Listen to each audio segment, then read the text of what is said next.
Hello, my name is Brandon Green, and this is my ETL design report. I'm going to start with ETL modeling process. For my ETL modeling process, I will connect store dimensions, product dimensions, sales order dimensions, date dimensions, customer dimensions, and product dimensions to the middle box, which would be sales order fact. I will use the star schema dimensional model. The key point of my design will resolve questions with measures by dimensions. There is an example of the star schema template. Basically, it's an example of the dimensional model. You have the different tables connected to the fact table in the middle, which is something similar to my dimensional model, which I'm going to show right now. As you can see, we have store dimension, product, sales order, date, period, customer. It all connects to sales order fact. And that is my dimensional model. Gathering business requirements. I gather business requirements by identifying potential problems that needs to be adjusted or fixed. The problem could be to sell a product from start to finish or ordering materials from the supplier. Looking at the problem to be solved is a great way to gather business requirements.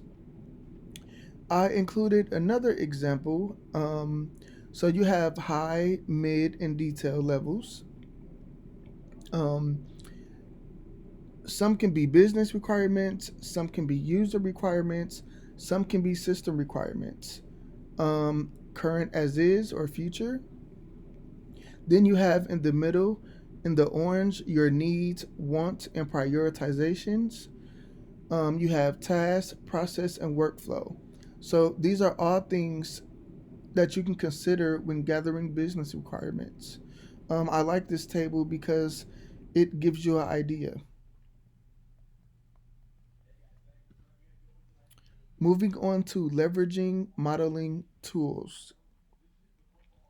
I leverage modeling tools by getting to know my audience and focusing on their preference. Finding out what people want and giving people what they want are important factors in leveraging modeling tools. Having a good understanding of the types of new metadata will help increase usability, visibility, and usage across an organization. I always make sure that database storage is organized and structured in database tables. Making sure the database is always available is important, and that will be the responsibility of the database administrator. Data virtualization is needed because it allows applications to retrieve data without technical details about the data that's needed. It can show how data is formatted, where the data is located, and provide customer views. I master data by identifying sources of master data, identifying any producers or consumers of the master data, and collecting and analyzing metadata for the master data. Data governance is needed and it manages organizational bodies, policies, principles, and qualities. I handle governance by considering the who, what, when, where, and why of data to extract value from information collected and stored. This is my data governance example. For example, for number one, we have why. Number one is also the mission. Number two, what? Focus area. Three, data rules and definitions. Under that, we have when. Four is decision rights. Five, accountabilities. Six, control mechanisms. 7, data stakeholders. 8, data governance offices. 9, data stewards. So, in all of that, we have our who, what, when process that I go by for data governance. Next, I want to talk about leveraging data profiling tools. I leverage data profiling tools by making sure the data quality is as accurate as it can be. There has to be completeness to get good results of the data.